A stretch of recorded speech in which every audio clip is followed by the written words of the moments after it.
My wife was an office worker at my client's company. At the time, being young, I was drawn to her quiet demeanor. I approached her fervently, and we started dating. 2 years later, I went to her parents' home to seek their approval for our marriage. There, her father unexpectedly suggested that we live with them. Originally from a rural island, I moved to the city for college and fell in love with a small town during my studies. After graduation, I obtained a professional license and started my own practice in the town. Believing that it's essential to be part of the community, I actively participated in the local homeowners association, night paroles, local festivals, and other events. This helps me build a network of trust and, as a result, secure a steady income. It was only because my earning had become stable that I could muster the courage to marry my wife. Therefore, even though my in-laws' place is only an hour and a half away by train, I couldn't leave here, where I was working. Despite explaining this multiple times, my father-in-law persistently pushed us to move in with them.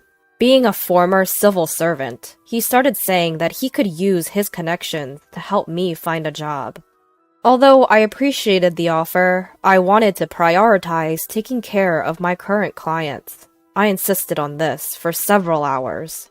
Finally, I disclosed my current income to my father-in-law and explained that without the relationships I had built so far, I wouldn't be where I am today. And if I were able to expand my business in the future and establish it in their area, I wouldn't mind moving in. Eventually, my father-in-law grudgingly agreed. During this whole discussion, everyone except my father-in-law was as silent as the air.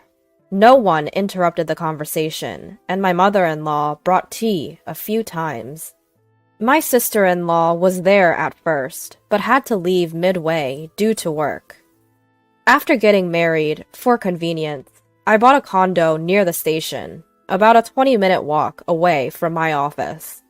My wife, whom we'll call Emily, said she wanted to continue working and stayed as an office worker. However, after about a year, she suddenly quit her job to get her own professional license, saying she wanted to help me with my business. The exam was tough, but I could see her determination, and I thought it would be better if we could do it as a couple, so I agreed and let her attend a vocational school. However, she almost abandoned household chores while she was studying. Although I let that slide, our relationship temporarily turned tense. Within less than a year, Emily struggled to keep up with her classes and became a stay-at-home wife. She seemed calmer than when she was studying, and our relationship became better again. At one point, I thought it was a marital crisis, so I expressed my love for Emily even more and worked harder. Eventually, Emily became pregnant and gave birth to twin sons, but she began to act strangely from since then. On my days off from work, she would leave the kids and go back to her family's home by herself. At first, she said she wanted to take a break from parenting, and since both of them had started drinking milk formula, and not just breast milk, I was able to take care of them. So I agreed. We had many talks about this, but my wife said she just couldn't tend to 2 kids at once, and since they're boys, she expected me to parent them. I couldn't quite agree, but for the sake of our children, I relocated my office to a closer location and converted it to an office with kids' playroom. We've been visiting my in-laws about once a month, but the last time we went too, my in-laws just wouldn't let us leave. I turned down drinks, telling them that I was driving, but they still served me beer, calling it tea. I could tell from the smell right away, so I didn't drink a sip. By the time our children were 3 to 4 years old, they weren't attached to Emily at all and stuck to me instead. Eventually, Emily began to visit my in-laws, even on weekdays, and at times, she would even spend a week or 2 at their place and not come back. When it started to interfere with my work, I consulted with Emily's family, but the talks with Emily's mother didn't go anywhere because Emily herself wanted to be there. Emily's father didn't answer the phone, so when Emily hadn't come back for a week, I decided to leave my children at daycare and went to my in-laws' place. When I got to their place, I could hear a loud argument even from outside. It seemed that my father-in-law and sister-in-law were yelling at each other. Hesitating a bit, I killed time at a nearby convenience store, and when I visited again, the voices had quieted down, so I rang the doorbell at my in-laws' home. The front door opened, and Emily's sister came out right away, held back by Emily's father, with Emily's mother and Emily just watching. Emily's sister said to me, "Let's go out, I'll tell you everything." To which my father-in-law said to me, "What are you talking about? Come in quickly." However, Emily's sister and my father-in-law were having a fierce argument at the entrance, so I couldn't enter their place. During a heated argument, it seems a neighbor called the cops, and the police arrived to cool things down. We ended up talking at their place. According to my father-in-law, "Emily constantly being at her parents' house is your fault. Don't listen to your sister-in-law, Susan. She's crazy." But Susan snickered and said, "You've been deceiving Frank from the start, haven't you?" But every time Susan tried to talk, my father-in-law would interrupt and make a fuss, so we couldn't really have a proper conversation. Even when I tried to get Emily to join in, she remained silent. This was going nowhere, so I asked to talk to everyone individually on a later date. To this, my father-in-law made an unbelievable accusation. "You're planning to have an affair with Susan, aren't you?" Upon hearing this, Susan stood up and said, "Fine, that's enough. I'm leaving this house. Be prepared to cut ties with me." Then she walked out of the room. No one else followed her, but I followed her to the door. Susan, with a serious look on her face, handed me a small envelope and urged me to go back inside. After tucking the envelope inside my jacket, I went back to the room where my father-in-law began again. "Looks suspicious, ain't it? You better move in here quickly."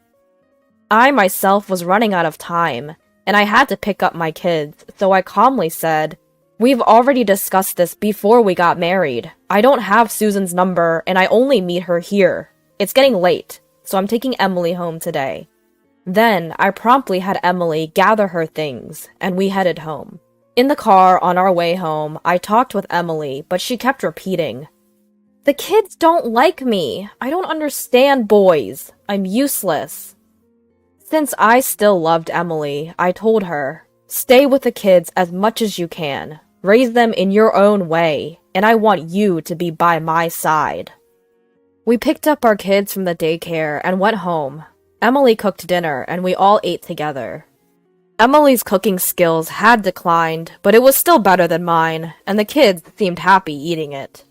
After dinner, unusually, the kids clung to Emily, and Emily smiled and played with them until they all fell asleep together.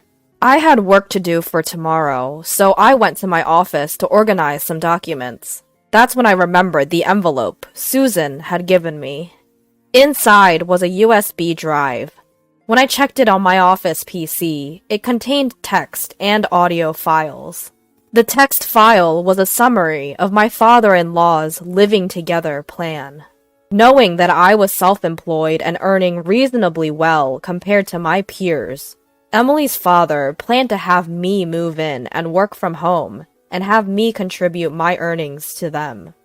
Despite the initial disagreements when we first met, my father-in-law seemingly believed we would eventually agree to live together, and had even bought a luxury car on loan. However, he saw no signs of Emily and I moving in, so Emily's father had the idea to get Emily a professional license, but her failing the exam thwarted his plan. Still, Emily's father couldn't give up on my income. After Emily gave birth, he came up with a plan to take Emily away from me and manipulated her to get her on his side. Since there was still no sign of us moving in, my father-in-law thought that if he could push the kids onto me, even on weekdays, we would have to rely on them. However, I had set up a childcare room in my office. The next step, apparently, was to keep my wife Emily at home, waiting for me to buckle under the pressure and suggest we live together. The voice file recorded my father-in-law bragging to Emily, Emily's mother, and Emily's sister about the plan, as well as insults towards me and Emily when things went wrong. Emily's mother accepting this, Emily agreeing, and threatened to Emily's sister when she tried to intervene. There were also commands telling Emily to get her hands on my money and to bring that money over, to which Emily only responded with, "Understood." But Emily's sister's opposition was also recorded. Lastly, there was a separate message from Emily's sister, and there was something shocking written there. Apparently, in that house, if they stood up against their father, he would punish them by starvation and economic abuse. Emily's sister often stood up to such a father, and every time she did, she received unthinkable harassment, such as being denied meals and not being given lunch money. Emily, who grew up seeing this, obediently obeyed her father. To stand up to her father, Emily's sister had been learning judo from the upper grades of elementary school. Of course, Emily's father didn't provide the money, but because she was good at it, a police officer relative allowed her to go to the police station dojo. When Emily's sister was in her first year of high school, she was almost assaulted by Emily's father, of course, in a sexual way. But Emily's sister, who had been training, fended off Emily's father, and it seems there was never another attack after that. However, the way Emily's father looked at and behaved towards Emily was strange, so Emily's sister suggested Emily learn judo as well, but Emily gave up as her parents were against it. After graduating high school, Emily's sister got a job and saved as much money as possible. The plan was to eventually take Emily and run away from their parents' house.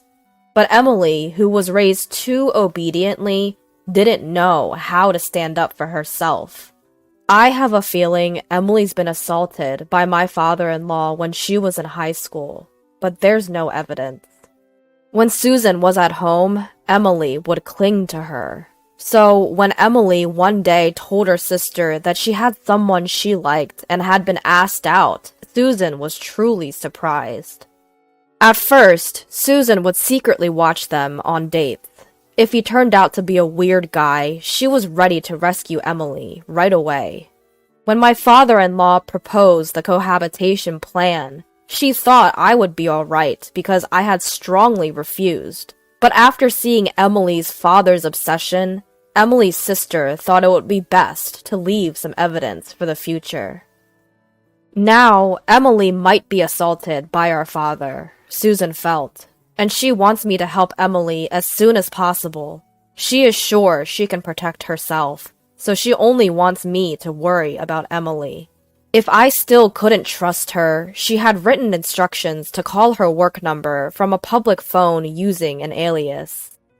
Although I did trust her, I had some questions and needed to confirm a few things, so I called a few days later. Susan provided a few more details.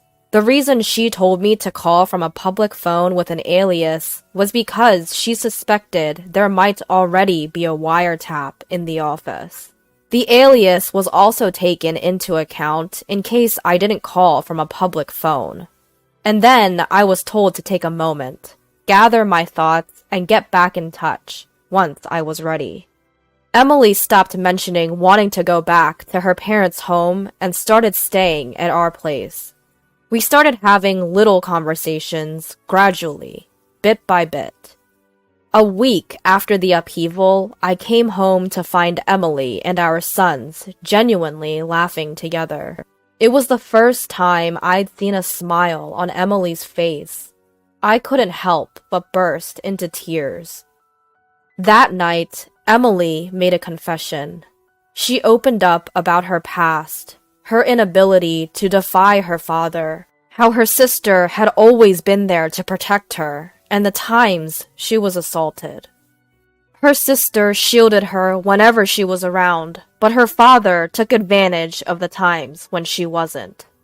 She had believed that she couldn't defy her father. She was scared of men, but strangely enough, I was an exception. When I confessed my feelings to her, she was genuinely happy, albeit with complex emotions. But with the support of Emily's sister, she was truly happy to be in a relationship. Around that time, her father was often out of town due to work, so there were fewer opportunities for him to assault her. However, when his assignment ended and he returned home, it was pure terror for Emily. When I proposed to her during this time, she felt like she had no choice but to cling to me. She was taken aback when her father suggested that we live together during our first meeting, but she decided to follow me when I strongly objected. Our marriage was a bliss, until her father insisted that she get a certification. He even threatened to reveal her past to me if she didn't comply. She had no choice but to comply, so she tried her best, but it wasn't enough. Still, she was relieved that she didn't have to go back to her parents' home. Life with me was simply delightful. She was genuinely happy when she became pregnant and we had twins. Initially, Emily's father seemed fond of his grandchildren, which put us at ease. We thought he had changed. But Emily's father hadn't changed after all. He began to separate Emily from me and our children. She was yelled at, threatened, and forced to return every weekend. Eventually, Susan moved back to her parents' home, probably to protect Emily. Then, Emily was told to abandon childcare and household chores on weekdays and dump the kids on me. As she obeyed from being threatened as usual, I set up a daycare room in my office. She said she had never felt such despair. Even though she blamed herself, to her, it seemed as if even I was trying to distance myself from her children. And then one day, my father-in-law assaulted her. Despite placing a large package in front of the door and doing her best to defend, it was in vain. Just when she was about to give up, Susan, who had sensed something was wrong, entered the room. From then on, my wife had Susan stay in the same room, and she somehow managed to protect herself. The day I went to the scene of a quarrel between my father-in-law and Susan, it seemed her sister was urging her father to release Emily already. Of course, her father got angry, and a fight ensued. And then I showed up. When we got home that day, she was overwhelmed with my accepting kindness, and at the same time sensed that I had heard something from Susan. She was grateful to be accepted for who she is, and for our sons who always enjoyed the meals she cooked. Many times, she found herself crying in secret. She sincerely wished to always stay here. We spent all night talking and crying together. When our boys woke up the next morning, they seemed shocked, saying, "Dad, don't bully Mom!" Emily started crying all over again, and I joined her. Our sons didn't understand and ended up crying too. We explained that we weren't fighting, but we were just deeply moved. We took the day off work that day and spent a relaxing time as a family. Then I made up my mind and contacted Susan. Surprisingly, all I had to do afterward was leave everything to her. She had not only learned about my father-in-law's unreasonable plans to live with us, but also had evidence of his embezzlement at work. She reported it, and he was arrested.